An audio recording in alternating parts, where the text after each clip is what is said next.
Sidang di Yerusalem. Beberapa orang datang dari Yudea dan mengajarkan kepada saudara-saudara seiman, "Jikalau kamu tidak disunat menurut adat istiadat yang diwariskan oleh Musa, kamu tidak dapat diselamatkan." Namun, Paulus dan Barnabas dengan keras melawan dan membantah pendapat mereka itu. Akhirnya ditetapkan supaya Paulus dan Barnabas serta beberapa orang lain dari jemaat itu pergi kepada rasul-rasul dan penatua-penatua di Yerusalem untuk membicarakan persoalan itu. Mereka diantar oleh jemaat sampai keluar kota, lalu mereka berjalan melalui Fenisia dan Samaria dan menceritakan tentang pertobatan orang-orang bukan Yahudi.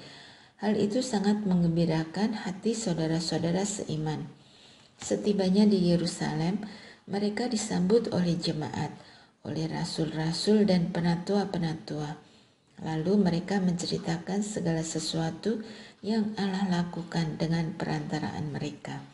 Namun, beberapa orang dari aliran Farisi yang telah menjadi percaya berdiri dan berkata, "Orang-orang bukan Yahudi harus disunat dan diwajibkan untuk menuruti hukum Musa." Lalu bersidanglah rasul-rasul dan penatua-penatua untuk membicarakan persoalan itu.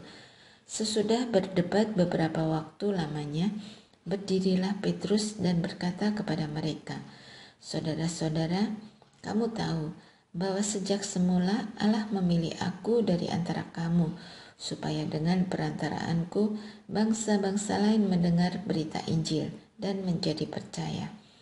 Allah yang mengenal hati manusia memberi kesaksian untuk mereka dengan mengaruniakan Roh Kudus kepada mereka sama seperti kepada kita.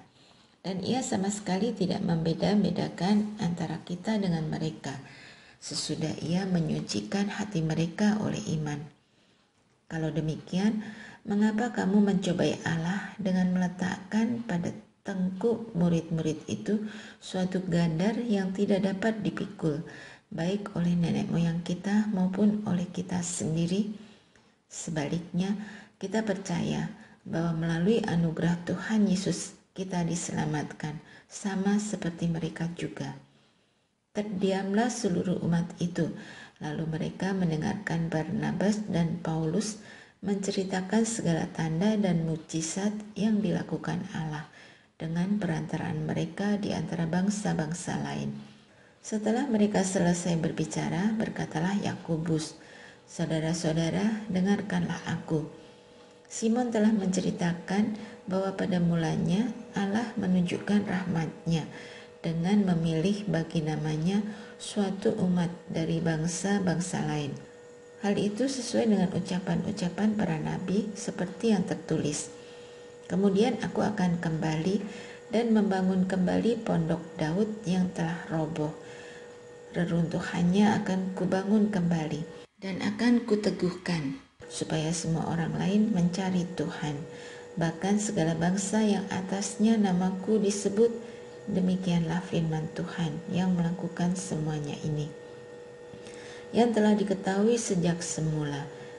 Sebab itu, aku berpendapat bahwa kita tidak boleh menimbulkan kesulitan bagi mereka dari bangsa-bangsa lain yang berbalik kepada Allah.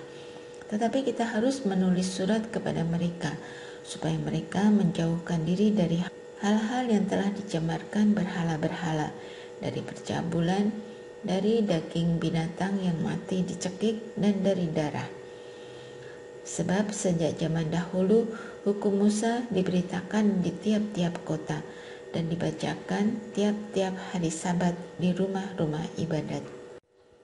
Jawab kepada Antiokhia. Kemudian rasul-rasul dan penatua-penatua beserta seluruh jemaat itu mengambil keputusan untuk memilih dari antara mereka beberapa orang yang akan diutus ke Antiokhia bersama Paulus dan Barnabas, yaitu Yudas yang disebut Barsabas dan Silas. Keduanya adalah orang terpandang di antara saudara-saudara seiman itu. Kepada mereka diserahkan surat yang bunyinya, Salam dari rasul-rasul dan penatua-penatua dari saudara-saudaramu kepada saudara-saudara di Antioquia, Syria dan Kilikia yang berasal dari bangsa-bangsa lain. Kami telah mendengar bahwa ada beberapa orang di antara kami yang tanpa mendapat pesan dari kami telah menggelisahkan dan menggoyahkan hatimu dengan ajaran mereka. Sebab itu, dengan bulat hati kami telah memutuskan untuk memilih dan mengutus beberapa orang kepada kamu bersama Barnabas dan Paulus yang kami kasihi, yaitu orang yang telah mempertaruhkan nyawanya karena nama Tuhan kita Yesus Kristus. Jadi, kami telah mengutus Yudas dan Silas yang secara lisan akan menyampaikan sendiri hal-hal yang sama kepada kamu. Sebab adalah keputusan Roh Kudus dan kami, supaya kepada kamu jangan ditanggungkan lebih banyak beban daripada yang perlu ini.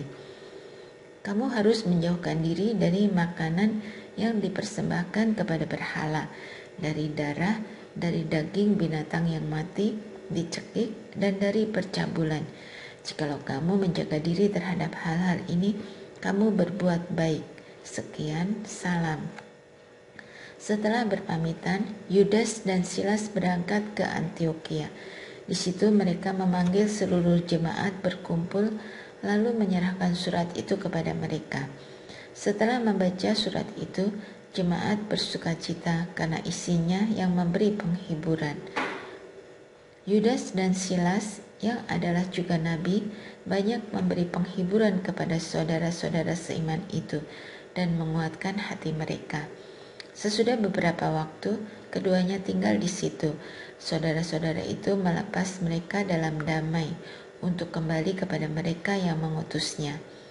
Namun, Silas memutuskan untuk tinggal di situ. Perselisihan antara Paulus dan Barnabas. Paulus dan Barnabas tinggal beberapa lama di Antioquia. Mereka bersama banyak orang lain mengajar dan memberitakan firman Tuhan. Beberapa waktu kemudian berkatalah Paulus kepada Barnabas, "Baiklah kita kembali kepada saudara-saudara kita di setiap kota, tempat kita telah memberitakan firman Tuhan untuk melihat bagaimana keadaan mereka." Barnabas ingin membawa juga Yohanes yang disebut Markus. Namun Paulus dengan tegas berkata bahwa tidak baik membawa serta orang yang telah meninggalkan mereka di Pamfilia dan tidak mau turut dalam pekerjaan itu bersama mereka. Hal itu menimbulkan perselisihan yang tajam, sehingga mereka berpisah dan Barnabas membawa Markus juga sertanya berlayar ke Siprus. Namun, Paulus memilih Silas dan sesudah diserahkan oleh saudara-saudara seiman itu kepada anugerah Tuhan, berangkatlah ia mengelilingi Syria dan Kilikia sambil menguatkan hati jemaat-jemaat di situ. Timotius turut serta dengan Paulus. Paulus datang juga ke Derbe dan ke Listra. Di situ ada seorang murid bernama Timotius. Ibunya seorang Yahudi dan telah percaya, sedangkan ayahnya seorang Yunani.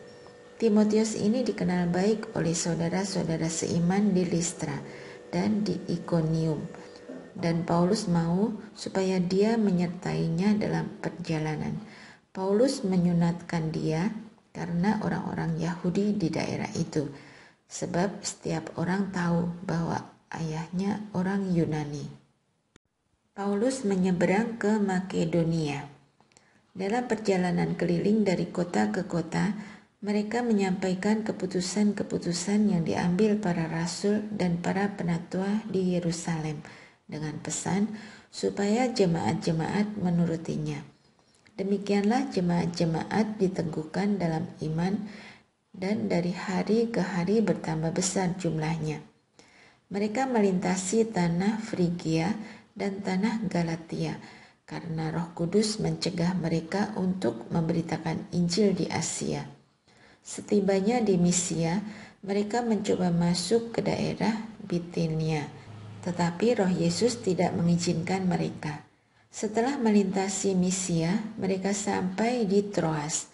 Pada malam harinya, tampaklah oleh Paulus suatu penglihatan. Ada seorang Makedonia berdiri di situ dan memohon kepadanya, "Menyeberanglah ke Makedonia dan tolonglah kami." Setelah Paulus melihat penglihatan itu, segeralah kami mencari kesempatan untuk berangkat ke Makedonia, karena dari penglihatan itu kami menarik kesimpulan bahwa Allah telah memanggil kami untuk memberitakan Injil kepada orang-orang di sana. Lalu kami bertolak dari Troas dan langsung berlayar ke Samotrake dan keesokan harinya ke Neapolis. Dari situ kami ke Filipi, kota pertama di bagian Makedonia ini, suatu kota perantauan orang Roma. Di kota itu kami tinggal beberapa hari. Paulus di Filipi. Pada hari Sabat kami keluar pintu gerbang kota. Kami menyusur tepi sungai dan menemukan tempat sembahyang Yahudi yang sudah kami duga ada di situ. Setelah duduk, kami berbicara kepada perempuan-perempuan yang berkumpul di situ. Salah seorang perempuan yang bernama Lydia turut mendengarkan. Ia berasal dari kota Tiatira dan ia seorang penjual kain ungu yang beribadah kepada Allah. Tuhan membuka hatinya sehingga ia memperhatikan apa yang dikatakan oleh Paulus. Sesudah ia dibaptis bersama seisi rumahnya, ia mengajak kami, katanya, "Jika kamu berpendapat bahwa aku sungguh-sungguh percaya kepada Tuhan, marilah menumpang di rumahku." Ia mendesak sampai kami menerimanya. Suatu kali ketika kami pergi ke tempat sembahyang itu, kami bertemu dengan seorang budak perempuan yang mempunyai roh tenung. Dengan tenungan-tenungannya, tuan-tuannya memperoleh penghasilan besar. Ia mengikuti Paulus dan kami dari belakang sambil berseru, "Orang-orang ini hamba Allah yang Maha Tinggi. Mereka memberitakan kepadamu jalan keselamatan." Hal itu dilakukannya selama beberapa hari. Namun ketika Paulus sudah tidak tahan lagi, ia berpaling dan berkata kepada roh itu, "Dalam nama Yesus Kristus kuperintahkan engkau keluar dari perempuan ini." Seketika itu juga keluarlah roh itu. Kepala penjara Filipi. Ketika tuan-tuan perempuan itu melihat bahwa harapan mereka untuk mendapat penghasilan telah lenyap, mereka menangkap Paulus dan Silas, lalu menyeret mereka ke pasar untuk menghadap para penguasa. Setelah mereka membawa keduanya menghadap pembesar-pembesar kota itu, berkatalah mereka, "Orang-orang ini mengacau kota kita ini. Mereka itu orang Yahudi, dan mereka mengajarkan adat istiadat yang tidak boleh diterima atau dituruti oleh kita, orang Roma." Juga orang banyak bangkit menentang mereka. Lalu pembesar-pembesar kota itu menyuruh mengoyak pakaian dari tubuh mereka dan mendera mereka. Setelah mereka berkali-kali didera, mereka dijebloskan ke dalam penjara. Kepala penjara diperintahkan untuk menjaga mereka dengan sungguh-sungguh. Sesuai dengan perintah itu, kepala penjara memasukkan mereka ke ruang penjara yang paling tengah dan membelenggu kaki mereka pada pasungan. Namun, kira-kira tengah malam, Paulus dan Silas berdoa dan menyanyikan puji-pujian kepada Allah, dan orang-orang hukuman lain mendengarkan mereka. Tetapi tiba-tiba terjadilah gempa bumi yang hebat, sehingga fondasi-fondasi penjara itu goyah. Seketika itu juga terbukalah semua pintu dan terlepaslah belenggu mereka semua. Ketika kepala penjara itu terjaga dari tidurnya dan melihat pintu-pintu penjara terbuka, ia menghunus pedangnya hendak membunuh diri, karena ia menyangka bahwa orang-orang hukuman itu telah melarikan diri. Namun Paulus berseru dengan suara nyaring, "Jangan celakakan dirimu, sebab kami semuanya masih ada di sini." Kepala penjara itu menyuruh membawa suluh, lalu berlari masuk dan dengan gemetar sujudlah ia di depan Paulus dan Silas. Ia mengantar mereka keluar sambil berkata, "Tuan, Tuan, apa yang harus aku perbuat supaya aku diselamatkan?" Jawab mereka, "Percayalah kepada Tuhan Yesus dan engkau akan selamat, engkau dan seisi rumahmu." Lalu mereka memberitakan firman Tuhan kepadanya dan kepada semua orang yang ada di rumahnya. Pada tengah malam itu juga, kepala penjara itu membawa mereka dan membasuh luka mereka. Seketika itu juga ia dan keluarganya dibaptis. Lalu ia membawa mereka ke rumahnya dan menghidangkan makanan kepada mereka. Ia sangat bergembira bahwa ia dan seisi rumahnya telah percaya kepada Allah.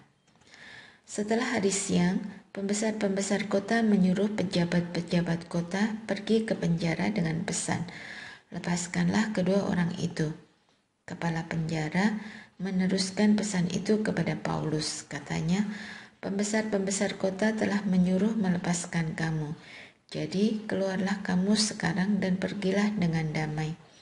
Namun Paulus berkata kepada orang-orang itu, "Tanpa diadili mereka telah mendera kami, warga negara Roma, di depan umum, lalu menjebloskan kami ke dalam penjara. Sekarang mereka mau mengeluarkan kami dengan diam-diam? Tidak mungkin demikian. Biarlah mereka datang sendiri dan membawa kami keluar."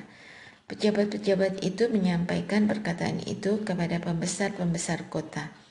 Ketika mereka mendengar bahwa Paulus dan Silas warga negara Roma, takutlah mereka.